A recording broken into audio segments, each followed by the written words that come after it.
Welcome back. ખેડાના Bamroli ગામના suspended સરપંચની દાદાગીરી સામે આવી છે. સસ્પેન્ડેડ સરપંચે કાર્યકારી સરપંચ પર હુમલો કર્યાનો આરોપ લાગ્યો છે. ટોળા સાથે કાર્યકારી સરપંચના ઘરે જઈ અને હુમલો કર્યાનો આરોપ છે. કાર્યકારી સરપંચને ગરદાપાટુનો માર મારવામાં આવ્યો હોવાનો આરોપ છે. પોલીસ ફરિયાદ છતાં કોઈ કાર્યવાહી ન કર્યાનો પણ કાર્યકારી સરપંચ દ્વારા આક્ષેપ કરવામાં આવ્યો છે. સસ્પેન્ડેડ સરપંચ સામે મણિબેન સોલંકીએ અરજી કરી હતી. 3 સંતાન હોવા છતાં ચૂંટણીમાં દાવેદારી કરી હતી અને ખોટી રીતે સરપંચ બન્યાનું પુરવાર થતા એમને સસ્પેન્ડ કરવામાં આવ્યા હતા. અને મારે રસોઈ બનાવતી હતી સાહેબ, ચૂલા આગળ બેઠી અને આખું 200 માણસ આવ્યું અને આવીને સીધું મારા ઘરમાં પહેરી ગયું. છોકરાઓના બૈરાએ મારા વાળ ઝાલીને મને ઢહેડીને બહાર લાવ્યા.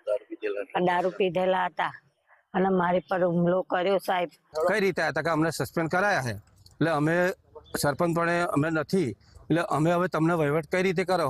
એટલે મારી પત્નીને ચપ્પુ મારીને મારવાની ગામમાં વાત કરી કે ખૂન કરી નાખે એ રીતે જશોદાબેને કહ્યું અને દરેક એ ટોરામાં બધું ઉશ્કેરેલું હતું. તો મોડ અમે અમારા મણિબેન બચી ગયા. હાથ પગ અને છાતીમાં કચ્ચર માર વાગેલ છે. કચ્ચર માર વાગેલ છે. તેમનો જે જગ્યાએ દુખાવાની ફરિયાદ હતી તેમનો એક્સરે હાથનો પગનો